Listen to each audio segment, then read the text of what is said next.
Здравствуйте, уважаемые телезрители! В эфире передача «Первая помощь». С вами Елизавета Алексеева. Сегодня в нашей передаче мы говорим о комах у детей. Для того, чтобы узнать, какова осведомленность родителей о том, как оказать первую помощь ребенку в коме, мы провели опрос. Знаете ли вы, что такое кома? Нет, не знаю. Конечно. Честно, не знаю. Знаем. Критическое состояние организма. Да. Это бессознательное состояние человека, да. То я в курсе. Кома – это когда сознание теряют. Не совсем. Искусственная смерть. Это человек без сознания лежит в коме. Кома – это, по-моему, бессознательное... Без сознания, человек. Кома – это тяжелое состояние, при котором ребенок находится без сознания. Какую первую помощь оказать ребенку в коме? Скорую вызвать. Вызвать врача. Это я затрудняюсь уже ответить, конечно. Вызвать скорую 03. Вызвать скорую помощь. Скорую вызывать. Не знаю. Мне кажется, надо сразу вызывать скорую. Нужно сначала его уложить на твердую поверхность, повернуть его на бок, но сначала нужно вызвать скорую помощь. В результате опроса мы выяснили, что осведомленность родителей о том, как оказать первую помощь ребенку, находящемуся в коме, недостаточная. Реанимация, искусственная вентиляция легких. Эти слова внушают страх, отчаяние, чувство безысходности каждому, даже тем, кто ежедневно ведет борьбу за человеческую жизнь. Особенно тяжело, когда вытягивать с того света приходится маленького человека. Я постараюсь вам сегодня доступным языком рассказать о комах у детей и о том, какую первую помощь нужно оказать до приезда скорой помощи. Кома – это состояние, при котором нарушается функция центральной нервной системы. Это бессознательное состояние ребенка с отсутствием психической и двигательной деятельности. Она нарушает функции всех самых жизненно важных органов организма. Это жизнеугрожающее состояние, состояние между жизнью и смертью. И из комы у ребенка очень трудно вывести, и процент смертности очень большой. Больные долгое время находятся без сознания в отделении реанимации. Кома чаще всего является осложнением основного заболевания, но иногда в ряде случаев развивается остро. Некоторые из этих состояний я перечислю. Осложнение течения сахарного диабета, острая почечная недостаточность, острая недостаточность функции печени, отравление, кровоизлияние в головной мозг, опухоли мозга, черепно-мозговые травмы, инфекционные заболевания. Кома может развиться внезапно, но иногда перед ней бывает промежуток времени, который носит название прекома, то есть это состояние предшествует самой коме. В это время сознание спутанное, дети в этой стадии вялые, безразличные ко всему окружающему, с ними трудно войти в контакт, с запозданием отвечают на вопросы, речь у них смазанная. Либо дети могут быть внешне возбуждены в зависимости от вида комы. Движения нечеткие, нет координации. Функции дыхания и сердца в этой стадии не страдают. Все физиологические рефлексы сохранены. Количество мочи в сутки увеличивается. Реакция на боль и на другие раздражители сохранена. Прекома может длиться от нескольких минут до нескольких часов. Все зависит от причины, которая вызвала кому. За прекомой наступает, собственно, кома. И существует 4 стадии комы.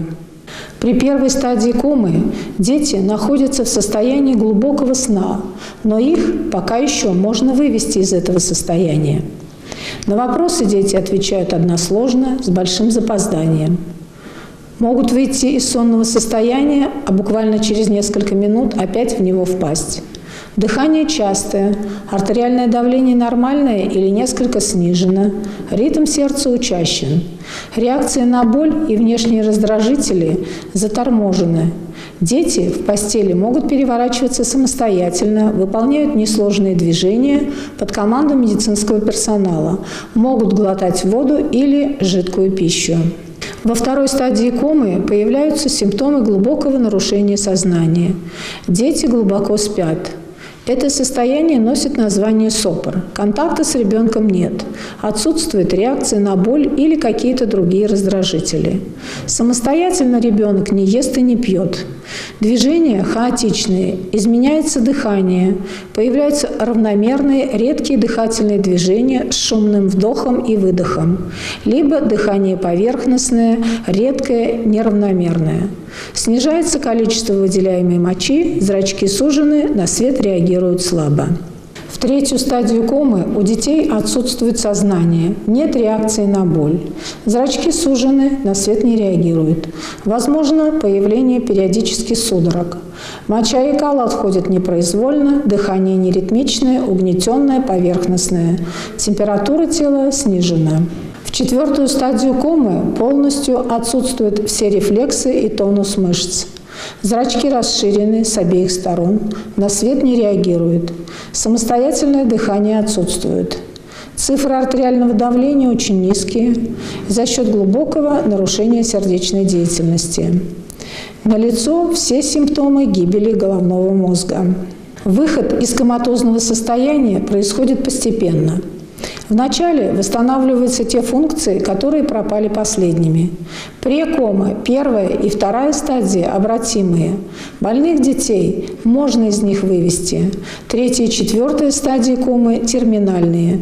При них идет нарушение функций всех органов и систем, которые восстановить невозможно.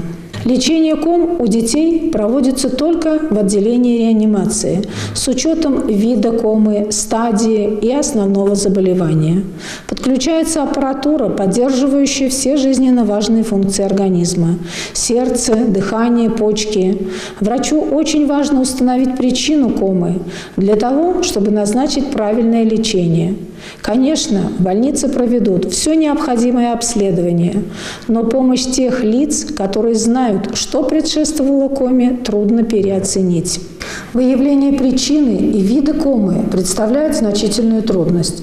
Очень большую помощь в этом можно получить от родственников, друзей, лиц, доставивших ребенка в больницу, выяснить обстоятельства развития комы, предшествующие ей заболевания, не было ли у пациента сахарного диабета, эпилепсии, болезни почек и других заболеваний. Необходим осмотр вещей больного, где можно обнаружить медицинские документы, а также и лекарственные препараты.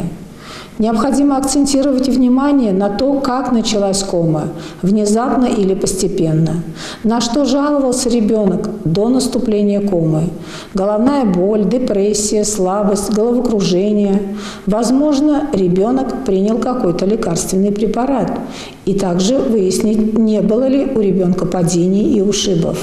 Скорость выхода из комы зависит от того, насколько и какие отделы головного мозга повреждены. Вначале восстанавливаются те функции, которые пропали последними. Первый этап выхода из комы – это вегетативное состояние. Ребенок самостоятельно дышит, у него нормализуется кровообращение, работает пищеварение на том уровне, чтобы поддерживать элементарную жизнедеятельность. За этим видом выхода из комы начинается восстановление речи и нервной системы. Не стоит ожидать от пациента, выходящего из комы, здоровой реакции на происходящее и наличие всех тех умственных и физических навыков, которые были до этого. Все процессы жизнедеятельности необходимо запускать постепенно. Каковы последствия комы? Все зависит от того, как долго находился пациент в коме и какие отделы головного мозга были повреждены. К сожалению, при длительном нахождении в коме прогноз на выздоровление не всегда благоприятен. Сложность еще и в том, что в неподвижном состоянии мышцы ребенка атрофируются, образуются пролежни, поэтому за больным нужен непрерывный уход. Как оказать первую помощь ребенку, оказавшемуся в коматозном состоянии? Если вы видите неподвижно лежащего ребенка, ни в коем случае не проходите мимо. Обратитесь к нему с вопросом, что случилось. Если ребенок не реагирует, следовательно, он без сознания. Все дети в состоянии комы, независимо от причины, ее вызвавшей, подлежат немедленной госпитализации. Поэтому при подозрении на наличие такого состояния необходимо сразу вызвать бригаду скорой помощи. Диспетчеру службы нужно тщательно и подробно описать все признаки состояния, состояние дыхания, зрачков, пульса, присутствие или отсутствие судорог, обстоятельства, которые предшествовали появлению поражения, если вы их знаете. Ребенка, который впал в состояние комы, в первую очередь нужно уложить на твердую горизонтальную поверхность. В положении на бок, иначе через несколько минут он задохнется от того, что запавший язык или содержимое ротовой полости, а это может быть слизь, рвотные массы, кровь, перекроют дыхательные пути. Если вы не знаете причины возникновения комы, необходимо, прежде чем поворачивать ребенка на бок, зафиксировать шейный отдел позвоночника подручными средствами. Это может быть шарф, кофта, так как не исключена вероятность того, что кома возникла вследствие травмы. Поворачивать ребенка на бок надо очень осторожно, чтобы не нанести дополнительные повреждения. Если у ребенка имеется хроническое заболевание, то родители ребенка или близкие ухаживающие за ним при появлении первых тревожных симптомов прекомы должны насторожиться и обязательно обратиться за медицинской помощью, либо вызвать скорую помощь. Наша передача подошла к концу. До свидания, берегите себя и своих близких.